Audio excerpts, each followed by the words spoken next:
Hey everyone, welcome to Wrestle Recap. My name is Michelle Tate. I'm Max Headroom. Sorry, I was just doing it for the camera. If you're not watching on YouTube, that won't be funny. I'm Justin Tate. What was that? Max Headroom. You know Max Oh, Headroom, the like from the guy that showed up on the news. Well, yeah. That video is like probably the more. But Max Headroom was like all over commercials and everything, like back in Oh, the he was 80s. like a character? I didn't know that. Yeah. Like for I forget what he advertised, maybe Pepsi or something. I don't remember, but yeah. Okay, I literally thought Max Headroom was just the guy that showed up on the news segment and like that was his character. Okay, anyway, we are the only brother-sister duo that takes you on the journey of wrestling throughout the decades. Yes, and we have a time doing it that confuses Michelle when I make references from before she was born, so that's always fun. Yo, I'm pretty good at the old school references, but at least I knew he was on the news. That's right. That's right. If you've never looked up the Max Headroom broadcast intrusion incident, please do. It's terrifying. It really is. Well, Justin, let's talk about some current wrestling news because this is kind of more old school, not such fun news, but we got to talk about it. Yeah, that's what we do here. Billy Jack Haynes, who we just saw on one of the pay-per-views we covered in the past couple of weeks. I think it was last week, actually, on Great American Bash. If you hadn't heard, previously he had been arrested, accused of murdering his wife. And he was up there, I believe, in the Portland area. Well, just today it has come out that he's been declared mentally unfit to stand trial in the murder of his wife. So he is being sent to a state mental health institution where he will stay until he is deemed mentally well enough to stand trial. Oh, so that's a thing. I didn't know if once you were declared like incompetent, like you couldn't because maybe you were incompetent when you did the crime. As I understand it, at least in this case, if at some point he's rehabilitated to the point where he's okay, then he could stand trial. But I think maybe that rarely happens. When did this murder happen? I believe this was last year. Oh, okay. Maybe I didn't know if early it was last year, I want to say. At the latest 2 years ago, but I think it was last year.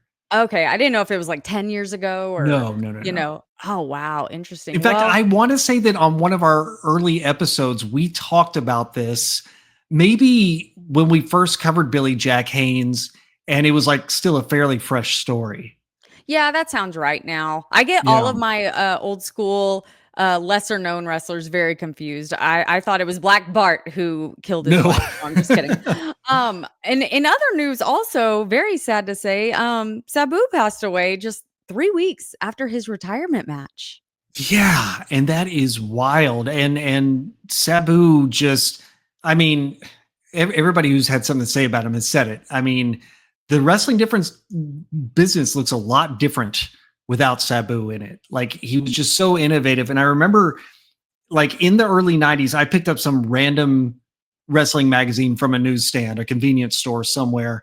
And there's a lot of guys in there I didn't know, but I saw pictures of this guy Sabu and I went, oh my God, who the hell is this? And why is he so scratched up and bloody? Yeah. And it wasn't until years later that I finally got to watch him, because ECW was such a regional thing at the time. But man, rest in peace, Sabu. That's so sad.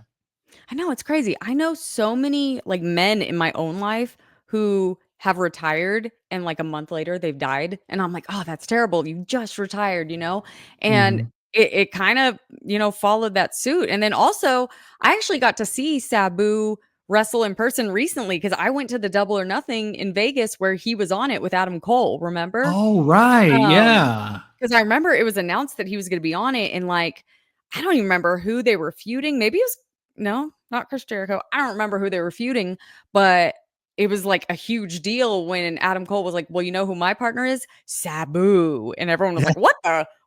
And like this old man comes out, but you don't realize how much of a hidden badass he is. Right. Yeah. Yeah. So, we also, I don't think we mentioned it last week, but we also recently lost Steve Mongo McMichael, who was a big part of WCW in the mid to late 90s. Commentary, member of the Four Horsemen. So right around the same time, just not a fun week in the wrestling world. Absolutely not. Well, Justin, why don't we hop in a time machine and go back to a better time, shall we?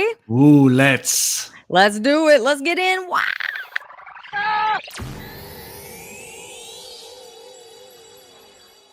Oh yeah, that time machine. I feel funny. You feel funny? Good. It's better than feeling sad like I felt before the time machine. What are we doing today? Yes, I love this show. We are talking about the WWF SummerSlam from 1991. So, this show happened on August 26th, 1991, and it was at MSG, man, Madison Square Oh, Garden yeah. in New York City. The attendance was about 20,000. So, that's significantly bigger than the shows we've been doing recently. We've been around like 6 or 7,000. And our commentators are Bobby Heenan, Gorilla Monsoon, and Roddy Piper. And I got some thoughts about that later. But Justin, do you have any idea what the number one song in the US on this day was? Happy birthday. No. And I will tell you, it was not Hanson. Mbop. That you Dang got to it. wait a few years for that. Dang it. So I'm just gonna play it for you. Everything I do, Oh, do it for you. Everything I Do It For You by Bryan Adams. Oh my God, that song is so lovely. I'm telling you, that song, just that little clip there, took me back to when I was a radio DJ. It was playing adult contemporary music for middle-aged white people who are now old white people. Yes, and I wouldn't say that about yourself, Justin, because I think you might be one of them. Because it was your spiel was from the 80s, 90s, and today. That's So, right. Yeah, that's right. Yeah, and 80s and 90s are us. So yeah, it hurts. It hurts. it hurts. Well, Justin, please tell me about the background of this show. I'm stupid excited because, as I said at the end of the show last week, this is the pay-per-view that got me hooked on wrestling. I had been kind of watching it on TV, like leading up, and I saw all the promos. SummerSlam coming up this Sunday, only on pay-per-view, but we didn't order it. We had to wait until it came out on VHS at the video store, at which point I must have rented it. I don't want to get too dramatic. I'd say probably 5 times I rented this from the video store and just watched it through and through. And I was just hooked. And then I never stopped watching wrestling ever again after that. So let me ask you this. What was it about this show in particular? Was there a specific moment or was it just the whole thing? you know, I think it was just I was so enamored with the whole larger than life thing of like everybody I saw and watching it back this week. There was moments I remembered, like the Mountie being hauled off to jail and all those little segments, and Macho Man on there going Elizabeth like 20 times. And you know, like just things like that just made me go, oh my God, like I'm 9 years old again. This is so cool. Yeah, and just you saying that, I had this crazy thought in my head of, wait, there used to be one copy of this at a video store and we were fighting the rest of the city's population to get that. Like, you know, like it was so horrible when you'd show up at Blockbuster and you really wanted this movie and it was gone and you had to pick a different one. That is so crazy. There was one copy for everybody. It's so crazy. Oh, well, let's get into this show. Although this is the 4th SummerSlam event, this is the second one to take place at MSG, Madison Square Garden, the first being in 1988. Now, this show was called The Match Made in Heaven and The Match Made in Hell for reasons we will see later. And there was one dark match before this broadcast where Coco Beware defeated Kato of the Orient Express. Man, that boy can never win on TV. No. Like he'll get a win, but it's gonna be, you know, when cameras aren't rolling. Exactly. Well, exactly. Justin, you know what time it is. Let's do it. Wrestle stats. It's Wrestle Stat time. I love that. And that person has such a wonderful voice too. Wonder who it is. Anyway. You guys, it's me. It's me. You assume that it's Justin, but it's me. And I altered my voice. We're giving away all the secrets here today. Why not? Right. The average age of wrestlers on this pay-per-view, 35 years old. Also another secret. We don't actually watch these shows. We just guess. No, I'm kidding. Whatever. 35 years old. Brian Knobbs and Jerry Sags of the Nasty Boys are the youngest on this show at 27 years old. The oldest, General Adnan at 52, which is quite a leap. Quite a leap. So let's get into the numbers here. There's 27 wrestlers who compete on this show. 14 of them are still alive today. For a percentage of 51.85%. I don't like that. And here's the big number. Out of the Ooh. 265 wrestlers we have watched on Wrestle Recap, 152 of them are still alive today for a percentage of 57.36%, which is down from last week at 57.58%. Oh, no. Rest in peace. That was terrible. Were you pooping? What was that? I don't know. Just tell me Let's about get into what the happened show. at the beginning of the show. Let's do it. We see the hot summer sun. There's that iconic SummerSlam theme. There's Vince McMahon doing a voiceover. Oh, I hate it. Summertime, and the living is anything but easy. The Macho Man and Elizabeth request the honor of your presence at their wedding, where it will truly be a match made in heaven. And then this, we see images of Savage and Elizabeth amongst clouds. No pearly gates, no St. Peter, but I guess it's heaven. But then there's fire everywhere, flames. And Vince says, But then nuptials turn to napalm.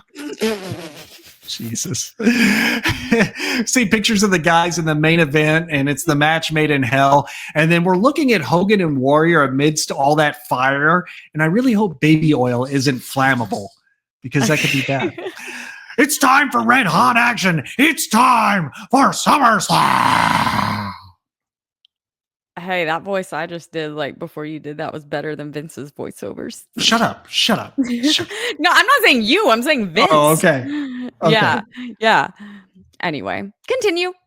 Yeah, so a lot of backstory between WrestleMania and now for Jake the Snake and Warrior and Taker. We'll kind of get into that later, but just know Jake the Snake turned into a bad guy and kind of found an alliance with the Undertaker, and they were both going after both the Warrior and Macho Man. All you need to know right now. Hey, Mark is disappointed in us, by the way. Oh? He said, "How have you not made the joke yet on the podcast of how Damien the Snake grew up to be Damian Priest?" I was like, I can't prove that he didn't. I know. We don't know who's in that bag. That's true. It'd be little baby Damian Priest. Exactly. Okay, carry on. Had to be So lame. we go to the arena for crowd shots as Gorilla Monsoon welcomes us to New York City and mentions that tonight Savage is going to tie the knot. And of course, Bobby Heenan chimes in, yeah, he's going to tie a knot and a noose right around his neck, which gives us our first "give me a break" from Monsoon tonight. And after a bit more banter, we go to the ring for our opening match. It's a 6-man tag team match. The British Bulldog, the Dragon, aka Ricky Steamboat, and the Texas Tornado versus Hercules, Paul Roma, and the Warlord with their manager Slick. Now, we last saw these guys at WrestleMania 7, except Ricky Steamboat. We haven't seen him on a pay-per-view since Great American Bash 1989, 2 years prior to this, which is crazy. Well, it's crazy. He flipped back to WWF again. Yeah. He did that seesaw thing quite a bit, but even the opening bell before the introductions got a pop from the crowd. So they're already hot for tonight. Oh, yeah, totally. But, oh, man, talking about Ricky. What did they do to you, buddy? Oh, He comes out and he's dressed like a dragon, but not like one of those cool, Japanese looking dragons. It's more like Bowser from Mario. Yeah, they got this costume from the same place that Oz got his in WCW. Yes. And actually what I thought of, and I don't know if anyone's going to get this reference other than you, it's really similar to Piff the Magic Dragon's costume. Shout out to Piff the Magic Dragon. If you ever go to Las Vegas, make sure you see his show. His magic is great, but he is just so freaking funny. So please go see him. Definitely. You know what? My Ricky Steamboat action figure as a kid was this version. Why? He had the wings and the thing over his head and everything. Yeah. Why? That's the only Ricky Steamboat that WWF put out at that time. I don't know. But it's crazy how things work out if you think about it. Because Ricky Steamboat, he had that incredible trilogy of matches with Ric Flair a few years before this. And he was the NWA World Champion. And now he's in the opening match, which is a 6-man tag team match, dressed like a cartoon character. It's just such a fall. He got Vinced, man. I'm convinced. Yeah. He got Vinced. There was something Vince didn't like about him or something. I don't know, but Leaving him high and dry, I guess. Just leaving the company. I Yeah. guess pissed Vince off. I don't know.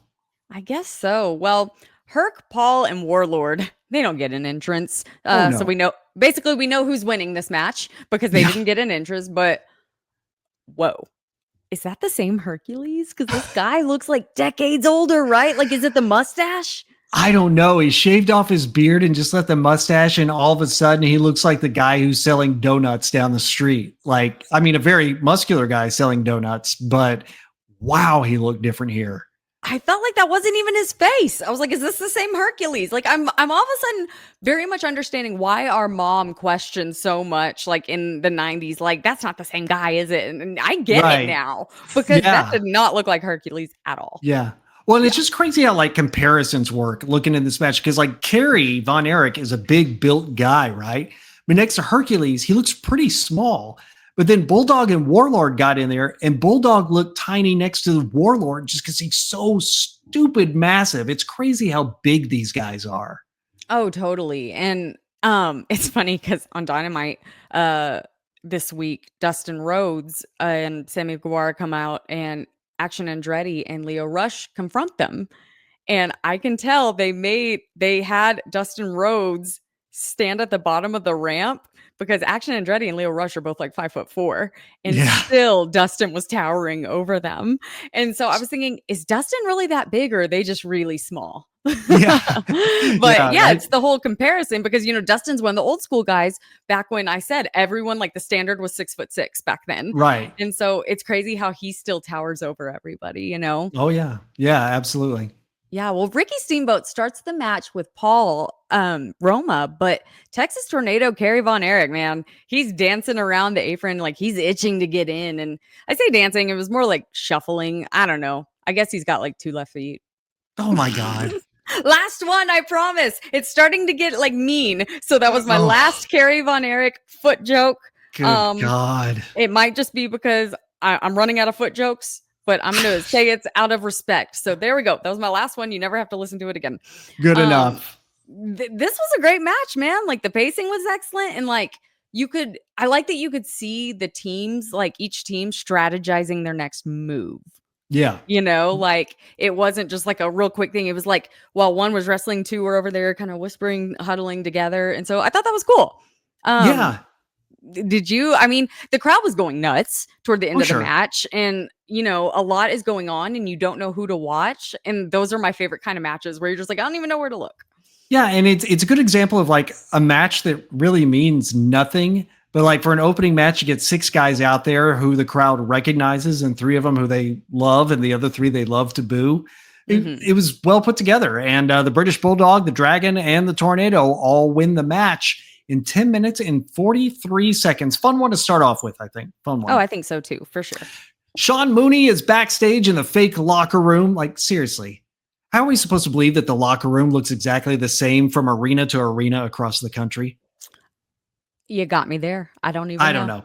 Well, Sean is there with Mr. Perfect and his new manager, the coach, which they did this so that Bobby Heenan could move to commentary full time. So it took Bobby away from there. But so who was the coach? Well, it's former wrestler, the Golden Greek, John Tolos. And get this, back in 1963, he and his brother won the WWF Tag Team Championships. And who did they beat for the titles? Killer Kowalski and Gorilla Monsoon. Whoa. Mind Isn't that blown. wild? Yeah. Yeah. But here he is dressed as a coach, and he blows a loud whistle right in Sean Mooney's ear. Poor Sean. Ugh. Perfect calls himself the greatest intercontinental champion of all time, which I thought it was Dominic Mysterio, but that's just me. Totally. Perfect throws a few more threats in the direction of Bret Hart before Coach blows the whistle again, and out they go, and let's go to the ring. Yes, let's. So it is a singles match for the WWF Intercontinental Championship with Bret the Hitman Hart. I always say Bret the Hitman. Was it just Bret Hitman Hart? It's both ways. I'm going to keep saying the versus Mr. Perfect, who is our champion, with Coach. I think it's a funny gimmick for manager. It's just Coach. We last saw both these guys at WrestleMania 7 because they are top guys. You're going to see them on every show. But before the match, Bret Hart's parents are shown sitting in the crowd. Their names are Stu and Helen, and they look very normal. They really Yes. do. Brett's dad has like a giant belt buckle with like the tucked in polo shirt, belly hanging over. Looks like a good guy despite the permanent scowl on his Yeah, face. you would never know how many men he tortured in his basement over the years. Oh, right. And then it's funny because later in the match, Gorilla says that Brett's parents look concerned, and Bobby says it's because they snuck in and they're worried about getting caught. And he gets a big, "Will you stop?" I just That's love so that. Funny. cool. Yeah. I wanted to point out one thing here because we didn't get a good look at it before. The entrance. Mm, Ooh. yeah. Longtime wrestling fans will remember that Madison Square Garden could never have a long entrance way until they redid it, like, I don't know, maybe 10 years ago or so, because the curtain was set up like really close to the ring. So over the years, they found a way to like kind of jazz it up and make it look cool, but not here. Like there's not even a WWF logo over the curtain. There's literally just an exit sign, and that's it. Yeah, it was bad. And what sucks is it's such a big and like important venue, like famous venue. So it's kind of disappointing, right? Right. I think it Um, was like Royal Rumble 2000, I want to say, that was there. And they even put like a taxi, an actual taxi over the entrance. And Well- like they've done so many cool things with it. And watching it here is like, okay. Yeah, I think later I talk about it, so I'll skip over it later. But even the ring apron, like that whole drapey thing, it looked like it was made for a 20-foot ring and it was put on like a 12 or 16-foot ring because it's super scrunched together and it's wrinkly as hell. I was like, Oh, yo, really? someone needs to get more, they need to get a woman in charge of the production side of it because she would have seen that and been like, oh no, that looks like garbage. But okay. And before this match, Mr. Perfect had a lot of back problems. Mhm. Apparently they didn't even know if he was going to be able to even wrestle in this match, Oh. but he said he would do it. And honestly, like he probably shouldn't have, and he Yeah. probably wouldn't have done it today in 2025. They just kind of didn't care back then. Right. Yeah. They were going so hard. We do have a first time thing to note here, though. Yeah. This is the first time on pay per view that Bret Hart has taken off his sunglasses and given them to a kid in the front row, which just became like the thing. If you were a kid going to a wrestling event, can I get Bret Hart's glasses? I always hoped I would. Maybe one day. There's still time. There's still time. You I'm could still have young at heart. maybe at heart, get it? Get it? I mean, maybe. Oh, dang! I just realized I shouldn't have given away and said that was my last Kerry Von Erich joke because I just realized there's a joke with a heel and a foot. Dang. Okay, sorry. When you said, never mind. So maybe you'll get another Kerry Von Erich foot joke. So Can't wait. Oh, I know. I feel like you could have gotten the glasses when you went to that. Was it Royal Rumble with Keith and y'all were right there, like by the entrance? That was a house show, but Bret it was just a wasn't house at show? that show. So I Oh. bought some when we went to the Royal Rumble in 97. Also, you were like 16 at that point, so I think you were out of the demographic. Yeah, probably. Probably. Okay, I feel really mean saying this. I'm just mean today. I kind of feel like Roddy is the third wheel of commentary on this show. Because Gorilla and Bobby, they have a really great banter. And then Roddy just kind of chimes in. And Yeah. poor Roddy. I feel bad. He served a couple purposes, but like overall, it was like, we could Well, have just done Gorilla and Bobby. When he would speak, it was like he was so like hyped up and stuff that it was kind of grinding to the ears. It was like, oh Yeah. God, he's yelling again. Like, Yeah. it's hard to explain. And I really like Roddy Piper. It was just this show is where I really noticed it. But it was almost like he was the uncool little sibling trying to hang out with like the cool older siblings and his friends. But he gets ignored, and I get it because I too Oh, had stop an it. Yeah, older- yeah. You got ignored a ton. But you and your friends, your cute boy friends. Notice I didn't say cute boyfriends. I said cute boy friends. And I was like, oh my God, he's at our house. I want to walk through and get a glass of water so that he'll notice me. Yeah. You had a shot in those Barney pajamas. I did, Justin. I still have those, by the way. But dude, for someone who had back issues, oh my God, like I knew this going into the match. Perfect is taking some hard bumps, and I was like cringing with each one. Yeah. Oh, it killed me. And Like, he's bumping like crazy for Bret, too. I know. And my question was, and I don't know how you would know this, did Bret know how bad of shape Mr. Perfect was in? Because I feel like if Bret knew, like maybe some of those moves wouldn't have happened. I think Bret had to know, and that was just the way. Like, we're just going to do our thing, make it look good. And, Oof. It made me cringe. and we'll get into it later, but Perfect's about to take some time off. So it's kind of like let's just do it right. Yeah, I guess so. But if you think about it, like, not only are these two guys like in their prime pretty much, but it's like the perfect combination of two guys to be fighting over the Intercontinental Championship specifically. Like when I think about the Intercontinental belt, you think about all the great Intercontinental champions, you go to Bret Hart, Mr. Perfect, guys like that back in this day. And Dominic. Don't forget Dominic. Yes, of course. Dominic, best of all time, 20 minutes in. So this got real sexy. Mr. Perfect was trying to leave, like right in the beginning of the match. And Bret stopped him by grabbing him by the singlet, which ripped completely. And it was not intentional. And so basically for the rest of the match, Perfect's got basically like underwear with a strap hanging down the whole time. And I bet when that happened, he was like, crap, we have a whole match to go through this. And it's kind of distracting, but it's funny. When you said that it got sexy, right after that, Bobby said, does he want it or does he want it? He wants it bad. I'm like, oh. I didn't even catch that. That's funny. That's funny. However, I have learned, we talk about Jimmy Hart's megaphone and oh God, like it's so much. No, I have learned I will take Jimmy Hart's megaphone over the coach's whistle any day because that whistle was so bloody annoying. I know that's the intention, but it worked. This show, it's just, there's so many things I love about this show. I'm trying not to gush over like everything this whole time. Yeah. It's like my thing, but like this great exchange here where Bobby is yelling at Mr. Perfect going, don't touch that ref. And Gorilla reminds him, well, but Perfect keeps the belt on a disqualification. And Bobby goes, okay, then nail him. Dude, Bobby, I had to like stop myself from just like making every match about Bobby because he was just cracking me up. You can literally go onto Google and look for Bobby Heenan quotes. And there are pages of just Bobby Heenan quotes, and they're all funny. Like he was perfect. And see, what I wonder is like, when I say kids today, I'm thinking like 16 through like 24 age. Would they think this is funny? Or is this like our generation's sense of humor? I don't know. I don't know either.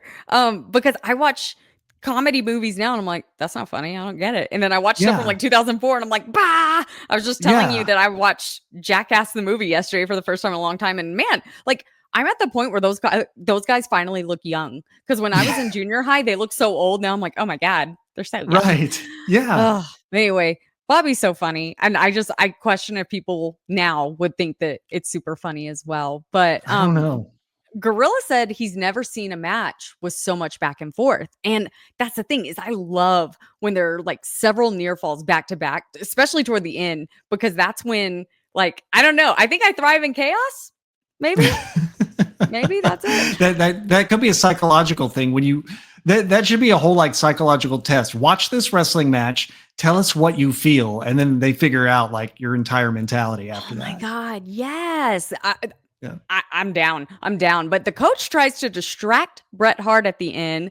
So Bret just punches him out. Like, it was so funny. I've never seen that happen to where he just walks over, punches the coach in the face, he falls off the ring, and no more coach. I'd never seen that. That's it. I guess he was sick of the whistle, too.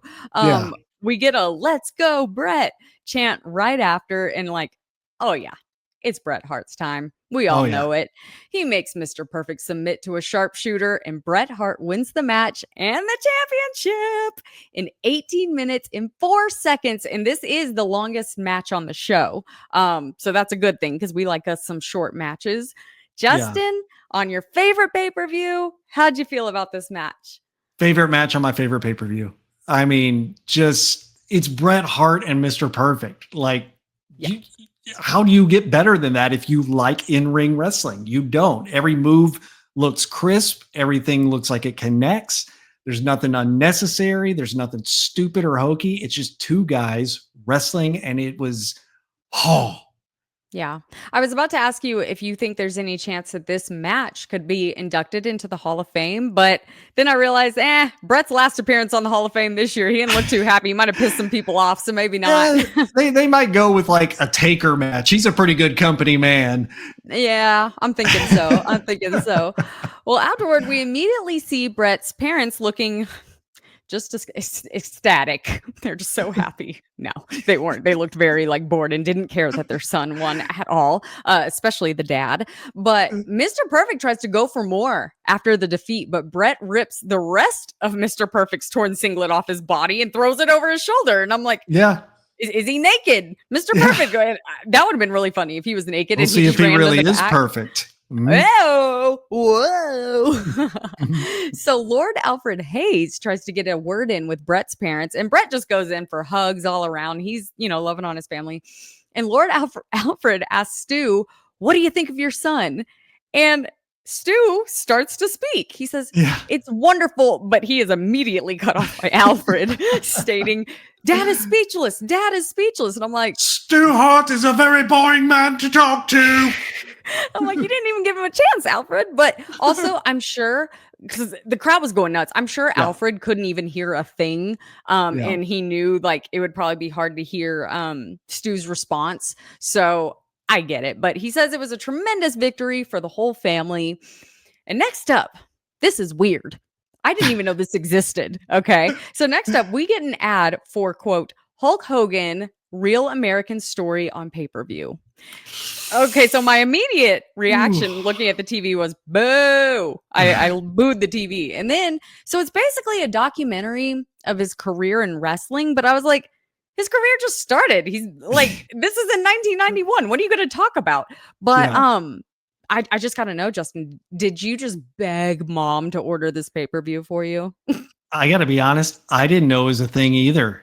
You didn't? No, because again, like I didn't see this live. I saw it on a videotape, and those took a couple months to come out, right? Yeah. And so this was the first time I had seen that promo, and I was like, well, I might have wanted that when I was a kid. Now I can look back and go, oh, it's probably complete crap. But Oh, I'm sure. I saw that. I was like, my first thought was boo. My second thought was, are we going to have to watch that pay-per-view and cover it on the show? Like, I was like, I really don't absolutely want to. not. Okay, thank you. Don't make me do it. Don't make me do it. So Mean Gene is backstage with Andre the Giant, which I was shocked. I thought we were never going to see him again. And the Bushwhackers. Because I was just starting to wonder where the hell they were. I was going to ask you, and then there they are. Asking you shall receive. So Gene lets us know that the Bushwhackers will be facing the natural disasters shortly. And they show a clip of Earthquake injuring Andre's knee with Jimmy Hart's megaphone. And Gene starts to ask Andre a question, but the Bushwhackers interrupt like they do. And they say that they are going to whip that typhoon all over the ring and lick him all over. And I was like, oh, I know. Yuck. And then Bushwhacker Luke says that after they are finished licking them, they will feed the natural disasters to Andre. And then Andre says, that will be his chance to get even. It's more like, that will be my chance to get even. I think chewing up the natural disasters, that might be kind of tough. I bet they're salty. Yeah. Very salty. Yeah. But yeah, take us into that match, brother man. Yes. Speaking of the natural disasters with Jimmy Hart, they are facing off against the Bushwhackers with Andre the Giant. So no real change here. I mean, we last saw the Bushwhackers on Rumble 91, Earthquake at Mania 7, and also Typhoon at Rumble 91, but he was Tugboat back then, and he was a good guy aligned with Hulk Hogan. Now he's Typhoon with Earthquake, the natural disasters. I am very much supportive of this change because Tugboat was stupid, and even if he was a good guy, you were like, how can I root for everyone when they hear Tugboat? It's like choo choo, like it's a kid thing, right? It's so that was a good change. Good job. But both teams get hot entrances, although Roddy says when the natural disasters are coming out, he says that they are proof that Chernobyl happened. And I was like, there are levels to that joke, and I find that funny. There are, yeah. I also noticed that Jimmy Hart's megaphone now has teeth painted on the inside and a little tongue sticking out from the middle. Ew, it does? I didn't even notice that. The teeth it's are like okay a with the giant tongue. mouth. Oh, that's weird. It's funny though. It's funny. The Bushwhackers music. Oh God, it just makes me so happy. Yes, every time. I just, what it makes me think of, and this is so strange. But back in the early days of the internet, there was this website I used to go to that had wrestler themes, and Mhm. you would like click on them, and it would take forever to Yeah. download them because you're on dial-up, right? But Mhm. one of them I downloaded was Bushwhackers song. I just remember listening to it just over and over and doing the thing, Yes. every Do you time. remember on AOL Instant Messenger, aka AIM, you could pick songs to play like just like a little 1-2 second clip, but like when you'd sign in, like Oh that could be yeah, your song to play. If we had AIM today, I would make the Bushwhackers my AIM sound. absolutely. We should bring back AIM. Come on. AIM was great. I mean, basically it's text messaging now, but no, what was great about AIM is you could see who was online and who was willing to talk, because sometimes people are texting me. I'm like, God, I don't want to deal with this right now. So like, it Yeah. would be nice if you could like make yourself available and then say, no, I am not available. Do not talk to me right now. Anyway, Yeah. I digress. So Andre comes out very slowly behind the Bushwhackers, Yes. and due to his declining health situation, he had to use those crutches to walk, not like when you break your leg, but the kind that kind of wrap around your forearms. Right. He's using those to walk, and they actually worked this into the storyline. Remember I just said like Earthquake had attacked his leg. Mhm. So they're trying to pull it off as if the crutches are because Earthquake hurt his leg, when really it was just like he had to have them to walk. And Yeah. he was very slow coming out. Yes. It was kind of sad, but ew, oh God. And I don't know if this was planned. It totally, you worked me. Bushwhacker Butch. Now he grabs a random fan in the audience and gives him a giant lick from his chin to his forehead. That is so nasty. Why? And I'm like, did you know that guy? Did y'all plan that? Or because if I were a random fan, I'd be like that woman that Stone Cold tried to kill with ATV. I'd be flopping, be like, I need money. That man, he assaulted me with his tongue. Like, ooh. Yeah, they used to do that. Like they would just go up to fans and start licking them. And I wanted Bret Hart's sunglasses. I didn't want to be licked by the Bushwhackers. No. The guy looks so happy too. Yeah, I know. It's like a badge of honor, right? Oh, I don't But understand. Roddy says, hey, come lick the guy with the blonde hair and the dark roots. And Bobby says, I beg your pardon. Is there a guy with blonde hair and dark roots near me? Bobby was before his time. It's called a shadow root, and it's very fashionable in 2025. It's so weird to me, and I always forget that the Bushwhackers are from New Zealand. Because how are they Yes. not from like West Virginia? That's where I feel like they're from. It would make sense, wouldn't it? It sure would. And like, I went to West Virginia for Ghost Hunters, and as soon as I got out of the car, I swear that Bushwhackers music started playing because Yeah, well, like they're wearing camouflage pants and like boots and torn up Yeah. camouflage hats, and they ain't got any teeth. And maybe they're from the West Virginia of New Zealand. that could make sense. Because, I've been to a lot of places for Ghost Hunters, and the only one that I think that would beat West Virginia of just like, where am I, was Pine Bluff, Arkansas. I Yeah. could see that. Yeah. It's the murder capital of the world. Yeah, that was fun. Well, they're Me probably and- doing each other a favor. Right? I mean, me, Dave Tango, and Adam Barry walked to a Chili's that was right next to our hotel, and we were kind of worried we were gonna die.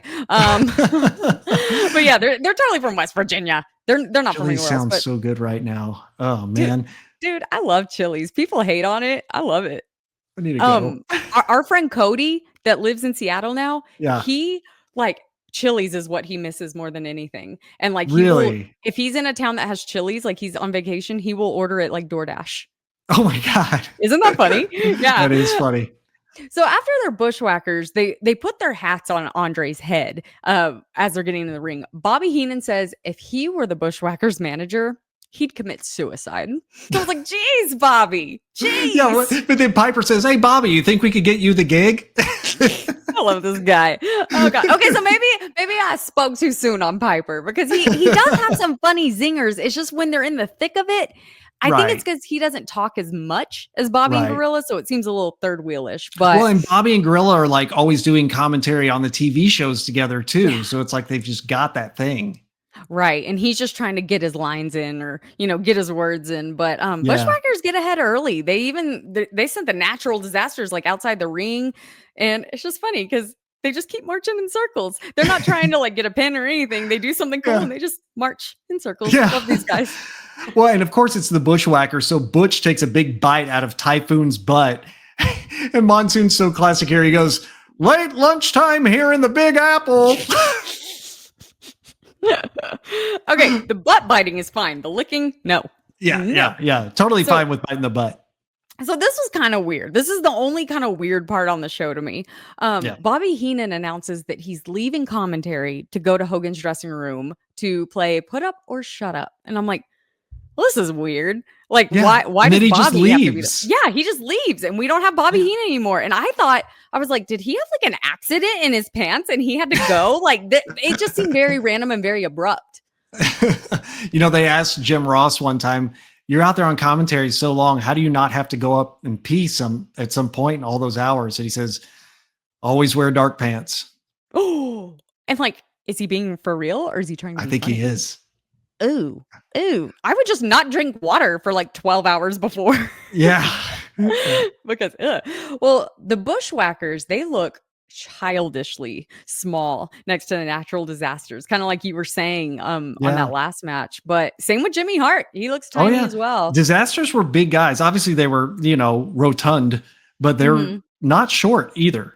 No. But were the Natural Disasters always like this clumsy and dopey as they were in this match? Because like they seem dumb, like even next to the Bushwhackers, which is funny, but like they had like a clumsiness and kind of like a bumbling around big guy-ness that didn't really happen in other matches. I don't know. Yeah, I mean, it's almost like they were playing into the Bushwhackers, making them, because Bushwhackers are so cartoonish anyway. But it's almost like they were in slow motion here. It's like when you're asleep and in your dream you have to like punch somebody, but your hand moves like it's underwater. That's how it was. Yes, totally. I totally get that. But the Natural Disasters win the match in 6 minutes 27 seconds. That is the shortest match on this show, which just followed the longest match on the show. Overall, fun match. Yeah, I think so. There will never be a match with the Bushwhackers that I hate. So I'm a little bit biased, but they just they bring such an energy and a fun. I almost wish they would have saved this match until later in the night because they get the crowd pumped up, and the crowd was already pumped at this point. So I kind of wish they would have saved it for later in the night when people are getting tired and kind of give like a second win type thing. But obviously that's not a criticism at all. So yeah, I really liked it. How about you? Yeah, no, it was a fun one. I like you. I love the Bushwhackers. And I love the Natural Disasters too. After the match, the Disasters start stalking Andre the Giant outside the ring, but the Legion of Doom come down the aisle and ward off the attack to the delight of the three kids dressed like the Road Warriors in the front row. I still remember those foam shoulder pads in the WWF catalog when I had as a kid. Still jealous of those three kids at the front row. I'm gonna get you some for your birthday. I'll just wear them around the neighborhood here. Yes, that'd be great. People think I'm nuts. Anyway, backstage, Bobby Heenan has made it to Hulk Hogan's dressing room door, and now we know why he left. Because what's that in Bobby's hands? It's the WCW Championship belt. And not that crappy one that they put together at the last minute at Great American Bash. The real WCW big gold belt. So the door to Hogan's dressing room opens, and Bobby says, on behalf of the real world champion, Ric Flair, I would like to challenge you, Hulk Hogan, anytime, and the door slams in his face. And Bobby loses it. Who do you think you are? You wouldn't do that if it was Ric Flair standing here, and he finally storms off. That's exciting.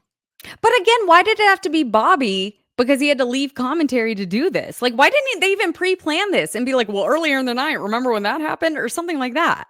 I don't know. I guess I don't know. But okay. Here it was. Back to commentary. Gorilla and Piper are laughing at Bobby's problems before Gorilla mentions that hundreds are getting through on the WWF's 900 line. In fact, we see Randy Savage on the phone with somebody, and he refuses to give up the honeymoon location. Gotta agree with Randy here. Like, the last thing you want to tell a wrestling fan is where you're going to be tomorrow. Like, they'll be there, and it's really weird, especially airports. Don't do that shit. Please. Don't bring a bunch of stuff for them to sign, because it's very obvious that it's not for you and your love of wrestling when you have 6 Alexa Bliss wrestling figures that you want her to sign.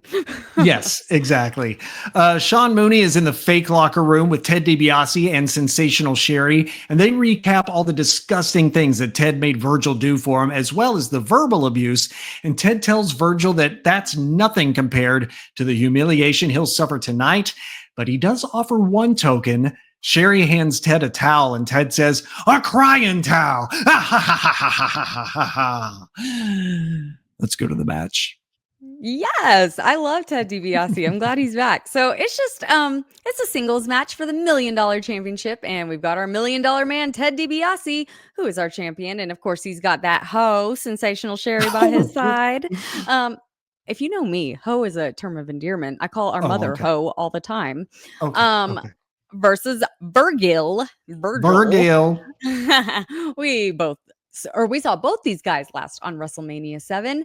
Facing each other. Yeah, I was about to say they were facing each other, but I will say I like this match more. I'm glad that they had a redo a little bit. Normally I don't like redos, but I like this. So what was the connection between Virgil and Roddy? Because Virgil high fives Roddy like right before the match, and Roddy seems like extra hyped up for Virgil being in this match. So Well, did they have a storyline, or I can't remember. Remember back at the Rumble, Ted and Virgil were in that tag team match together, and Roddy had mentioned, "I just had a little chat with Virgil today, just little lunch, and told him about the meaning of things and everything." And that's when Virgil turned on Ted. And then Roddy was in Virgil's corner at Mania, and so he's kind of been like a mentor to Virgil.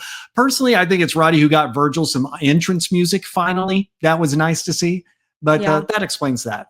Okay, yeah, I do remember those things now that you say that. They just didn't stick out to me so much at the time. Yeah. Okay. Yeah. Now, is Ted and Sherry, who, by the way, they look awesome together in their black and gold like outfits. Oh, they look so good together. Yes. But they make their entrance, and Piper says, "I kissed Sherry once." And Gorilla says, "Did you get hoof and mouth disease?" And Roddy says, "No, I fell in." Okay, that was funny as hell. But I was sitting there confused because I was thinking, what's that disease that like babies get? Hand, foot, mouth? Is that something a thing? like that? Yeah, and that's what I was thinking of, and I was like, does Sherry have a baby? Like, I'm so confused. And so, but I thought that was so funny when he said, "No, I fell in." I was like, okay, Roddy, I'm gonna take back my comment I made about him being a third wheel. Roddy's pretty good. He's pretty dang funny. I think it's during the serious moments that I'm like, we don't need Roddy.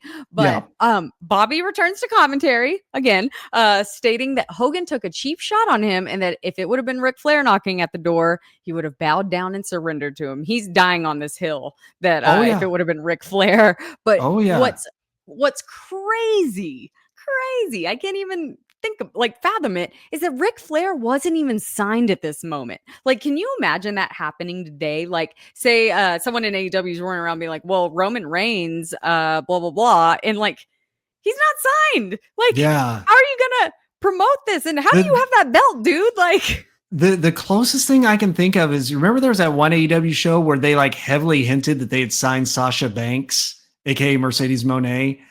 And then she never showed up, and everybody's like, "The hell was that?" That's the closest thing I can think of. It was like the one in Boston. It was called like the Money Show or something like that. Yeah. But like, they're straight up saying his name. And I'm like, that is so crazy. And I'm sure it was like a foregone conclusion that they were going to be on there, but that would never happen today. No way. Well, I loved Gorilla asking Bobby, "Why are your hands green? What have you been holding?" Bobby had been holding the WCW belt. So good. Oh, God. So good. And Gorilla's usually not the one to like poke fun. And so that was really funny coming from him. Yeah.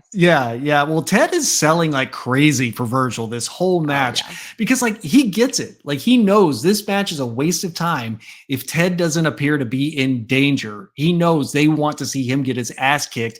And it shows because the crowd is eating this match up, even though the $1 Million title isn't like a real recognized championship, but they want to see Ted get something taken from him. And that's why this is just so good.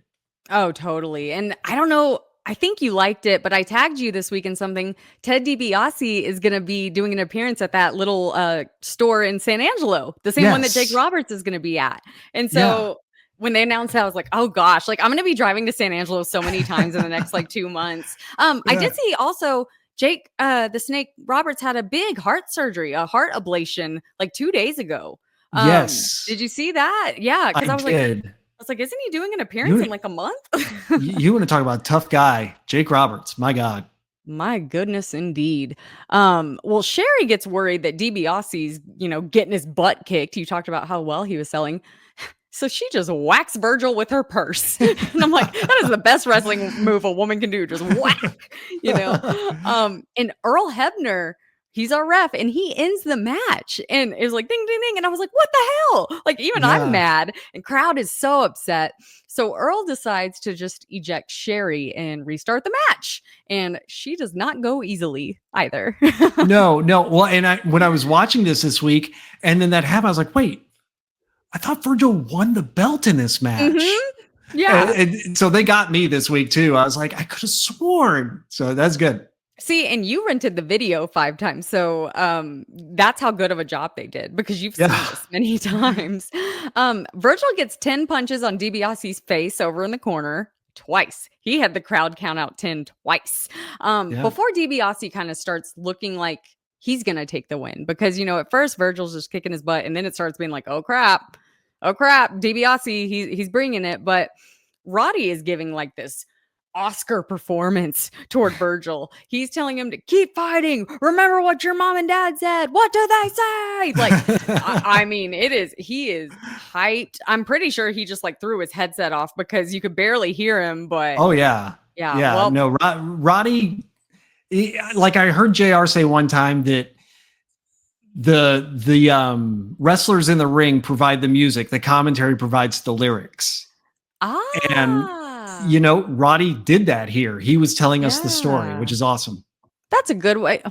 Good words, JR. Good for you. Well, toward the end, DiBiase takes the turnbuckle pads off, and he tries to like ram Virgil into it, but Virgil reverses it and sends DiBiase into the exposed turnbuckles not once, but twice. Mm-hmm. So then both men are just wiped. They're just laying on the ground, like dying. But Virgil manages to crawl over and cover for the pin. And Virgil wins that match and the championship in 13 minutes and 11 seconds. How'd you feel about it, brother man? So much fun. So much fun. Well put together. And just that was one of those feel good moments for the crowd, Oh, yeah. And at home too. So loved it. What did you think? Oh, I loved it too. I thought the wrestling was really great, but it's like they and I had this thought too, but so it's like they gave us what we all wanted to see, because we all have that $1 million douchebag in our life that we want to overcome because we know we're the better person. And that like scratch that itch for all of us inside. Right. Yeah. But It's the same thing with like Austin versus McMahon, right? Kick the corporate guy's ass, right? Yes, totally. And that's kind of what got me to thinking about like around this time. I feel like WWE, WWF used to be a lot better about giving the people what they want to see. I feel like now they kind of ignore us a little bit. The only time in recent history that I've been like, oh, they really gave us what we wanted was when we revolted on Twitter and had "We want Cody" trending for 3 days, and they gave Cody's main event back because we were like, we don't want The Rock. But I like that WWF at this time is giving us those moments that we really want to see and that we've been waiting for. It's nice. It's nice to see. But the good guy always comes out in the end. Yeah. And when we want it to happen too. Right. Yeah. So Virgil celebrates in the ring, and Bobby's such a buzzkill. He's saying, well, taxes are going to have to be paid on that $1 million championship. I'm like, you buzzkill. So in my notes, I put Mina Gina. It's Mean Gene, not Mina Gene. Speaking of him. Anyway, Mean Gene is backstage with the Mountie, who's with the Gene Mean. Sorry. Is that what did it take you a second to realize what I was talking about? Yeah. Okay. They say they're with correctional officers from New York City, and they're like in front of a paddy wagon. I'm like, a correctional officer's in a prison, right? Like, those are just cops. But anyway, I can't tell if they're real cops or not. Just kind of based on the react. I think they are too, but they show a clip of when the Mountie handcuffed Big Boss Man to the ropes and tased him with a cattle prod over and over. And I'm like, this is the thing I was telling you about a couple weeks ago when you asked about the cattle prod. And I said, and at some point they added like buzzing sounds to it too, and they did it in this clip, and it's going near. It's so stupid. It's just so goofy because I'm like, these guys are massive. They barely feel that. Like, I've tased myself before. It's not that bad. Now, if you get those tasers at the police have where it digs into your skin, that's going to hurt. But Yeah. the Mountie says that after he beats Big Boss Man's fat mug, quote, these local hick cops are going to grab him, handcuff him, and give him a Mountie kind of justice. And so at first I was like, I don't think Big Boss Man's fat anymore. Like, he's pretty cut. But then also I'm like, these hick cops, they're in New York City. Like, we're not in West Virginia. We're in New York City. So I thought that was kind of weird. But he wants Big Boss Man shackled and taken to the local New York caboose house. I like that. And they leave the camera shot on the cops, who just look so uncomfortable and so confused. And like, the one they're with the mustache, like the whole time was just like looking at him like, I don't know what to do with my face. I know. And it was almost like they were just like, can you please cut away, cut away, cut away? Like, they were just waiting for the camera to leave. Yeah. But Sean Mooney, on the other hand, is backstage with Big Boss Man, who says the Mountie has the wrong idea. And I'm like, why do all these guys talk like our parents? Because I have never heard anyone else say idea other than our mother. She even today says no idea. And I'm like, why is Big Boss Man? Did you notice that he said that? I did. I had it in my notes, actually. That's funny. But yeah, Big Boss Man, he says the Mountie shouldn't be talking to New York's finest. And instead, he should be talking to God, praying that he makes it through his night in jail. Okay, but like, and I'm going to go on and on about this later, but a night in jail isn't that hard. Like, why are we acting like this is so bad? Like, I've never been arrested, but one night, like, anyone can do one night, especially like, I don't know. I guess jail seemed a lot scarier in 1991. What's that show we used to watch? 60 Days In or 90 Days In or whatever? 60, and they didn't even lose a wrestling match. Yeah, that's the reality show. You got to wrestle each other, and then the loser got to go in for 60 days. There you go. To the match, brother. Yes, it is a jailhouse match. Yep, that's a thing. The Big Boss Man versus the Mountie with Jimmy Hart. Last saw these guys on WrestleMania 7. So if you haven't figured it out by now, the stipulation for this match is the loser must spend the night in a New York City jail. Don't know which one. There's a lot of them in New York City, but one of them, don't know. So once again in the ring, Jimmy Hart, he's such a good manager and he's been doing this so long. He notices that the Mountie is playing to the wrong side of the ring. So Jimmy actually like kind of slightly takes Mountie's arm and points him towards the hard camera. Like, Jimmy knows how it works. Play to the millions, not the thousands. Yeah, I didn't even catch that. Good, smart move. But Yep. Big Boss Man, he sprints to the ring and he's swinging his nightstick around like nunchucks. And it was like kind of silly looking, but it was very cool for us kids that love Three Ninjas. Oh, I know the Three Ninjas reference. We had to have it. We had to have it. Yeah. Also, Boss Man, if you're keeping score at home, he is already wet before he gets to the ring. He is. I think he just kind of spritzes. He's like Damien. He gets a nice little spritz in the shower before he comes out. wait. Damian Priest, who's stuck in that sack? Okay. I was about to say, they're the same Damien, Justin. After that first near fall, I realized I really wanted Big Boss Man to squash Mountie because I'm not a fan of the Mountie, but he gets a near fall right off the bat. And I was like, how funny would that have been if it was just like a 10-second squash? Yeah, it's a weird thing with Mountie, Jacques Rougeau, because like he never really did much wrong, like backstage or anything, but like he just rubbed a lot of people the wrong way somehow. Like I don't know what it is, but like even now, people are like, he's fine. Yeah, he just like it's kind of like Z-Man for me. I'm just like, you're there. Okay. Yeah. Like it's almost like that whole like you'd rather them boo you than be silent or whatever. Right. Like, yeah, that's Jimmy Hart distracts Big Boss Man while the Mountie sneaks up and shoves him from behind into the steps. And so he goes right into the steps. And then Bobby Heenan quotes, "I've fallen and I can't get up." Why don't we quote commercials anymore, Justin, or movies? Why do we used to, like in the 90s, 2000s, we talked in movie quotes and commercial quotes. We don't quote anything anymore.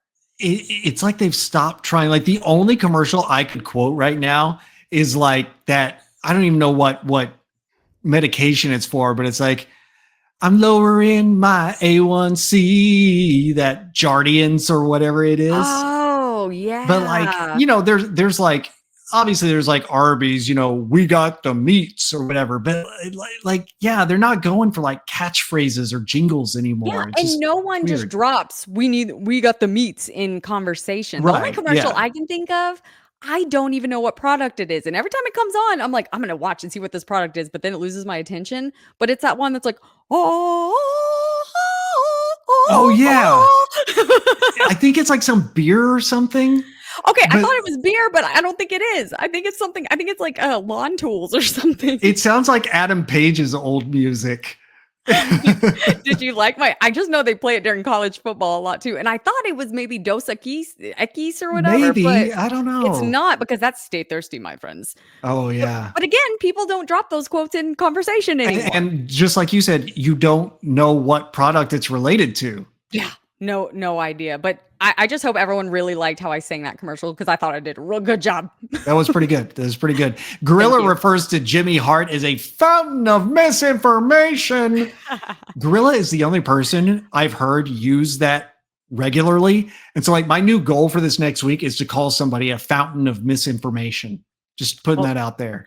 That's not hard to do in 2025 where social media exists. I think you should make it a point to comment on like enough people's like tweets or posts with that. You are such a fountain of misinformation. Tag me.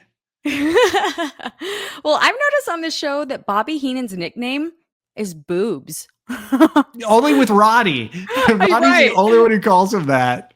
Right. And I mean, I assumed they meant Bobby Heenan. Otherwise, like Gorilla's just being body shamed. Yeah. Did you notice the awkward moment here, by the way? Like Bobby's talking about Roddy's parents were never home. And Roddy, who like had this notorious rough upbringing, he was like kind of quiet for a second and then just real quietly goes, "A little stiff there, boobs." I was like, oh. Yes. Because Bobby Oh. like kept pushing it and then Yeah. Roddy wasn't really reacting. So he kept pushing it again. And I was like, ooh. Yeah. And then that's Roddy okay. said that and Bobby got off it. Oh, yeah. Oh, yeah. Yeah. Man, Bobby, you got to reel him in sometimes, I guess. But no, Bobby. No, Bobby. I got mad at him in this match because he talks about the big boss man in his Harvard School of Business. No, this is WWF. You are not JR. We are not talking about anything education. He did a real good job in school. He swung that nightstick, got a 4.0 in that. And Well, the Mountie bites Big Boss Man. Like, what the hell? I expect that more in like, a bushwhacker match. it's assault on a peace officer. Mountie should go to jail. Oh, that's true. But he's kind of an officer too. So is it Only in like, Canada. Only in Canada. Ah. Here, he's just a civilian. yeah, you're right. Well, this is a little dumb. Toward the end of the match, Big Boss Man is, out cold. Like he's convulsing. And Mountie doesn't pin him. He just kind He's of like, probably just shivering because he's wet. right. But like Mountie could obviously take the pin, but instead he goes over to Jimmy Hart to make a plan to pin him. And they talk about the cattle prod and using him like, dude, you could have just won the match. Yeah. Yeah. Because it's a long And- time. Yeah, and it ends up backfiring because the boss man wins the match in 9 minutes, 38 seconds. Just the match itself. What'd you think? It was okay. It was probably one of my lesser favorites on the show. It wasn't bad at all. I guess I just kind of thought the whole stipulation, I was still wondering why a night in jail is that bad, but I don't know. It was okay. What'd you think? Yeah, same. I mean, Yeah. people cared more about the result of this than the content of the match, Yeah, right? for Because there was a sure. stipulation for the loser. So that tends Mhm. to happen. But okay, we got a lot to talk about. Michelle, if you want to go take your dogs for a walk for a little bit, cook Yeah. dinner, Yeah. whatever you got to do. If you got a vacation coming up, feel free. Honestly, I'd go Um, get some more ice. I mean, Yeah, sure. Whatever you got to do. I'm here for a while. After the match, Botsman drags Mountie to the edge of the ring and holds his hands together so that the NYPD can place handcuffs on him and take him away. They walk him right up the aisle, through the curtain, past a very confused Ricky Steamboat, and throw him in the back of a paddy wagon. Well, they called it a paddy wagon. It's just a van. But the van pulls away with its lights and sirens on, which police don't actually do when taking somebody to jail. Otherwise, they'd be going all the time. But, whatever. Yeah. Mean Gene is in the fake locker room and gets interrupted by Ted DiBiase and Sensational Sherry. Ted says there's never been a bigger ripoff than tonight and says Virgil stole the $1 million championship from him. And as he and Sherry continue to complain, Gene tosses us to Sean Mooney. So Sean Mooney is with the new Intercontinental Champion, Bret Hart. Bret says today is the greatest day for the Hitman, and he showed that there's no such thing as perfect. Also, he pulled his own singlet straps down, so this relationship just keeps getting hotter. Oh, I thought we were done with that. Back to Mean Gene in the fake locker room with the Natural Disasters and Jimmy Hart, who is distraught over the Mountie going to jail. He's screaming, "Get my lawyer! Get my lawyer!" and other things in his little squeaky-ass voice. Earthquake and Typhoon are mad at the Legion of Doom for sticking their nose in their business. Like what? The business of double teaming a crippled giant on crutches? What? I'm sorry. Back to Sean Mooney, who is with the big boss man. Boss man has a riddle for us. Hey, Sean, you know what kind of bird can't fly? A jailbird. Oh, bird. Yeah. He goes on to say that the Mountie is a bad cop and he is the law and order in the WWF. No word about continuing his comedy career, unfortunately. Hope we get more from you, boss man. Back to Mean Gene, who is with Randy Savage in his dressing room, and Savage is still on the phone talking to fans. Isn't he getting married tonight? Anyway, Gene decides to go see Elizabeth instead, and that got Randy's attention as he turns around and tells Gene, "Hey, stick around, we'll make it a party line call, And instead, Gene says we should take a 5-minute break. So can I take 5-minute breaks from like these endless backstage segments? Can I just... Justin, I'm just going to say, I'm glad you have this because you always make it like a comedy monologue. Like, I'm always just so entertained by this. So well, thank you. Thank you. I'm exhausted. Back to the commentary desk where they recap the night so far. Then they throw us to an update on the Mountie. In fact, Gorilla says the paddy wagon is almost to the slammer. What are we, 1940s mobsters now? Oh, why don't you give me a square? I'm going to need a couple in there, right? Mountie is being dragged out of the paddy wagon van and into the jail, repeatedly yelling, "You can't do this to me! We speak the same language." Well, kind of the French Canadian accent. It's almost like a different language. It's true. True. Back in the arena. Jesus. Sean Mooney is with the Nasty Boys who are defending their titles in the next match if we ever fucking get to it. Jimmy Hart is still freaking out about the Mountie. "I need to talk to my lawyer. I hate you. Better not harm a hair on his head." Jerry Saggs warns Legion of Doom, "You're going to Nastyville, and it's one trip you ain't ever coming back from." Icky grammar should be "from which you are not coming back." Really gross. As the Nasty Boys leave, Sean tells Jimmy Hart that they have an update on the Mountie. Oh boy. Now this bit was actually kind of funny. They're trying to take Mountie's mugshot, but he's like hiding his face and looking down. And off screen, this cop goes, "I guess Boss Man really kicked your butt, huh?" And Mountie looks up and goes, "What?" And they take his picture. It's really okay. Okay. That one was okay. That was all right. Mean Gene is now with the Road Warriors, and Animal says it's no count out, no disqualification, and tonight we've evened the odds. Pause here. Okay, side note. When Animal he said something, he says, quote, "taking those titles." And my subtitles are kind of off sometimes, and it kind of shows up on the screen what is said before it is actually said. And when I read it first on the subtitles, I read it as "taking those titties." And I was so confused. And then right after, before I even had a chance to like say, "Wait, what?" I heard him say "taking those titles." I was like, oh, yep. I think I wasn't wearing my glasses because I thought it said, "we're taking those titties." That's actually what those spikes on their shoulders are for. They take those titties and right on mount there. them on there. Jeez. Yeah, it's like a shish kebab with nips. A nip-kabobs. A nip-kabobs. That's wonderful. Hawk pipes up and says, it seems to be that the Natural Disasters have bitten off more than they can chew. Dude, have you seen Earthquake and Typhoon? Like, they can chew a lot. Yeah. Like, just look at them. Anyway, he finishes it up with Nasty Boys, there's men, and there's monsters, which I guess is them. And we're back at the jail. The cops are trying to fingerprint the Mountie, who is resisting, and finally says, "You want the finger? Here's the finger, and flips off the cops. Little risky for 1991 WWF, ain't it? I mean, it's a pay-per-view. You can get away with anything on pay-per-view. My God. Can we get away with me like quitting watching? Anyway, You only have 2 more paragraphs. I know. Back to Sean Mooney with Sergeant Slaughter and his crew. Too bad they weren't with Jin Min. But there's honestly just some very spitty, gravelly threats from Sergeant Slaughter. And then Slaughter says they might have one more little surprise in store for Hogan and Warrior tonight. What could that be? I don't know. Well, could it be Sid Justice? Oh. Yes, the former Sid Vicious is here with Mean Gene talking about his role as the special guest referee in the main event tonight. Gene asks Sid if he can be impartial, and Sid says through his teeth, I am a man who stands alone. That's how he talks. Anyway, they look at hidden camera footage from earlier in the day showing Sid talking to Slaughter's team backstage. Scandalous.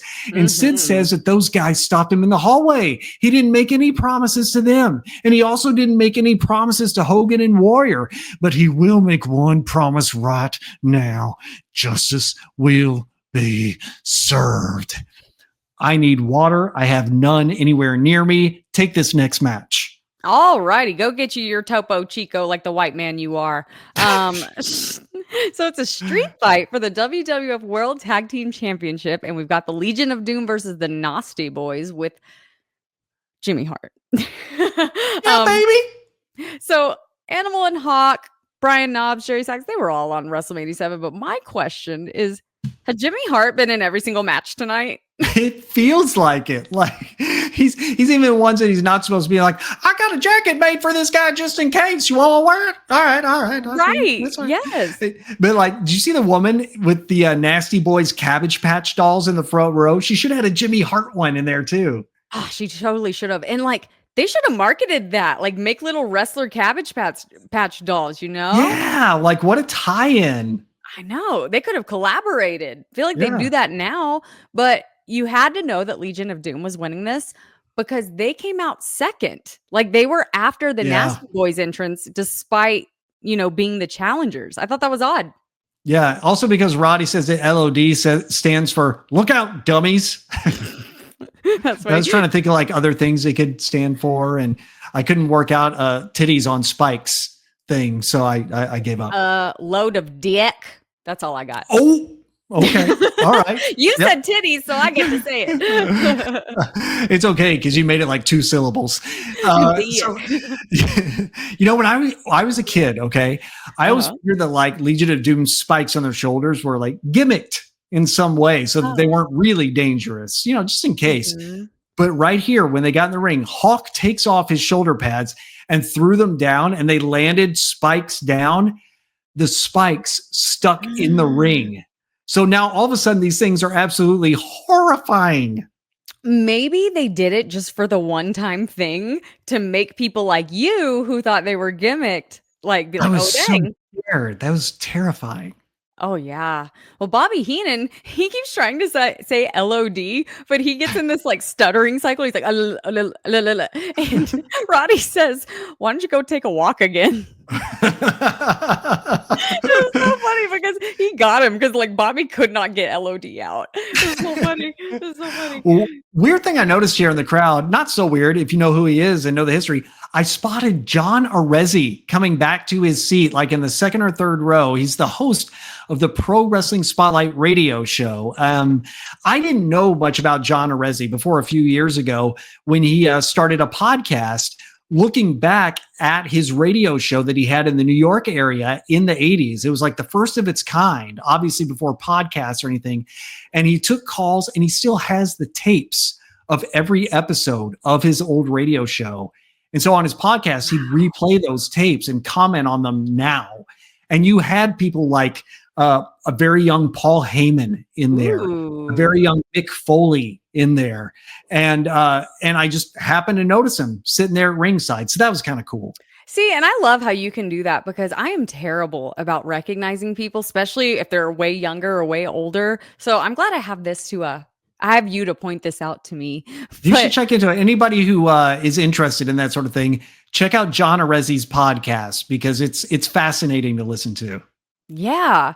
Well, what is Sags spraying in Hawk's face? Like, is that supposed to be pepper spray? Because it kind of just looks like a travel size hairspray. So I can tell you what I thought it was when I was a kid.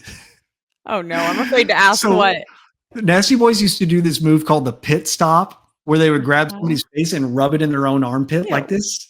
Ew. And I always thought maybe it was pit juice. They just bottle that shit up. That's funny. There was definitely an odd choice of weapon in this match. At one point, Sags throws a tub of drinks. It's like a giant plastic tub, like you'd store stuff in your attic, but it's got a bunch of ice and a bunch of drinks in it, and he just throws the whole thing at him. Yeah, And Jerry Sags was the ice bucket challenge before it was cool. exactly. And that's the funny thing is I bet the ice water was more jarring than anything. Right. Like the weight of it, who cares? But Right. yeah. It almost nullified the effects of all the cocaine in Hawk's nose. Anyway, what kind of weird moments here and there because like it's a no DQ match, but the referee keeps trying to stop the guys from getting in the ring without being tagged. And it's like, well, which is it? Because if they don't get in the ring, what are you going to do? Yeah, Like- I kind of questioned that too, but I chose to what's that phrase where you just like ignore it for the sake of entertainment? I don't remember that. Yeah. Whatever. The Nasty Boys introduced the motorcycle helmet as the weapon, so that was fun. But of course, it has to happen. It got used against them as LOD hit a doomsday device for the win in What? 7 minutes and 45 seconds, and LOD they're our new champions. What do you That's think? pretty awesome. Yeah. You know what? Like the match, like, I mean, it's fine. It was a lot. No DQ matches can be kind of but just to see LOD and the Nasty Boys in the ring together, it's another one of those my childhood moments, Mhm. That I was just cool. like the drinks as the weapon. I was like, dang, like Gorilla, and then they're gonna be so thirsty now because they just threw their drinks away. Oh man, well, it's not as long as yours, but we're back to the Mountie in jail. The police take the Mountie to his jail cell, and he is yelling. He's like, "You're hurting me! You're hurting my arms!" And he's totally resisting arrest. He's gonna catch another charge. But the Mountie randomly yells for Jimmy Hart, who's obviously still at the arena with the Nasty Boys, so he's not. He coming can to help. probably hear Jimmy Hart from there. Right. Well, the Mountie pretends to calm down and like kind of submits to the police, but then he just tries to run away. And I'm like, that was never gonna work, Mountie. But Mountie says he gets one phone call and that he is an international law enforcement officer. So the cops throw him in his cell, and man, one of those cops must have borrowed Big Boss Man shirt because it is soaked with sweat. He is way Oh, sweaty. yeah. The cops lock the cell doors, leaving Mountie like crying and whining. And I'm like, bro, you're in a cell by yourself. Like, why are you upset? And even if you weren't, you're a giant wrestler. So like you could beat anybody up. Like, how is this a punishment? Anyway, I don't know. there is an ad for the upcoming Survivor Series, which will be held the night before Thanksgiving this year versus the usual Thanksgiving Day show. And Vince says it's a Thanksgiving tradition. I'm like, no, because you're breaking tradition and you were having it the day before. Yeah. But whatever. Do you have thoughts on this? I feel like you're mad about this. Well, yeah, no, I mean, it's funny because like now, all these years later, I know that Thanksgiving was like the night where Starrcade originally was, and then Survivor Series ended up being. But again, this is right when I started watching. So for me, it was always known as the Thanksgiving Eve tradition until years later when I realized, oh, that's different from what it originally was. And now it's just on a Saturday or a Sunday. Right. Well, Bobby Heenan says he's glad because he'll be able to be at home to get presents. What? To the match, which is an excellent match, by the way. Yeah, it really is. It's a singles match. It's kind of the, right before the main event thing to fill time, but it is a good match.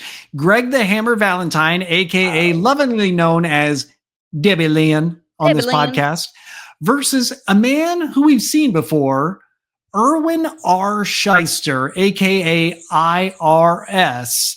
Now, of course, we know Greg Valentine, Debbie Lynn, but Erwin R. Shyster, we last saw on Starrcade 1990, about 8 or 9 months before this, Michael Wall Street, aka Mike Rotunda. He Yeah. has now joined the WWF, and he is an employee of the IRS known as Erwin R. Shyster. It took me half a second to realize who that was. Like, I know that guy. Yeah. But he didn't even get an entrance. I guess Yeah. if no one knew who he was, like, it didn't really matter, but like, he didn't get an entrance. What? Yeah. Yeah. Ah, well, he went from the York Foundation to working for the IRS. And I feel like that's a demotion because he went from making the big bucks to a government job that steals and takes the big bucks. So I feel like he Ooh. got demoted a little bit. Yeah. Yeah. That was probably a cut in pay too. You never know. Yeah, totally. And supposedly, this gimmick came out of Vince's hate for the IRS. And for once, I agree with Vince on one thing only, people, just this once. You know what's so funny? You were talking about the entrance, right? So when I was a kid, you might remember this. I had this game on the original Nintendo called WWF Steel Cage Challenge. And IRS was one of the wrestlers you could play as on there. And so you know how like Nintendo music was, it was very just like one tone at a time, like MIDI files, right? And so they had the kind of crappy Nintendo version of all these theme songs, but for IRS, who didn't have theme music on the video game, they made it sound like a bunch of like typewriters typing. Oh my God, I remember that. Whoa. Yeah. You just unlocked a memory that I didn't even like, because I was like, I don't remember this game at all, but now I remember that. Yeah. Yeah. Pretty crazy, right? Oh, that is wild. Well, Justin, you know who did get an entrance and a pretty decent reaction from the crowd? It was Debbie Lynn. Heck yeah. She really feels like it feels like she's found herself and she has a lot of confidence. I love that for her. Oh yeah. I got this new haircut. It's called a shag. Have you heard of this? A shag? And I went and got me some of that Pantene Pro V from the Piggly Wiggly. Oh, it just my gives me so God. much bounce. Oh my God. I hope one day I'm going to make a shampoo called Herbal Essences. And on the commercials, women are going to be getting themselves off in the shower. It's going to be amazing. Don't hate on herbal essences. I still use it. It's great. It's like the millennial woman like staple. We all use it. It's weird. Yeah, that love spell perfume. Oh God, I love the way that smells, but it gives me such a headache. I can't wear it. It sucks. The crowd seems to have lost focus a little bit. If you notice during this match, like everyone's kind of just looking around different directions. They're not real focused on the match, but the kids are very focused on it. So that's all that matters, right? Yeah, that's all we care about at this point. Bobby calls this the figure four versus the W4, which is pretty good. Pretty And like, indulgent. well, and like we were talking about earlier, like if you look at these guys' histories, their backgrounds, this has like every reason to be a good match. Like Hammer was brought up, you know, his dad was a wrestler and everything. Rotunda, same thing. He was a college wrestler, but like the IRS thing and the fact that it's late in the night, I feel like just kind of like it's not giving this match its due. You know what I mean? Right. Yeah. No, I totally get that. And Gorilla lets us know, which I'll get to that later. Gorilla lets us know that there's a rumor at ringside that Jake the Snake Roberts and Undertaker have been spotted at MSG. They're here. No. Oh no! But Bobby They Heenan knew it by the smell of the formaldehyde. All of a sudden in the building. Ew, smell of formaldehyde just reminds me of when I had to dissect a cat in high school. Ugh. I made my lab partner Chad Chalker do everything. Hope you're doing well, Chad. I think he's a doctor now in the Peace Corps, so he was a good one to take over that. Well, it worked out, yeah. I know, and I'm just here like I have a wrestling podcast.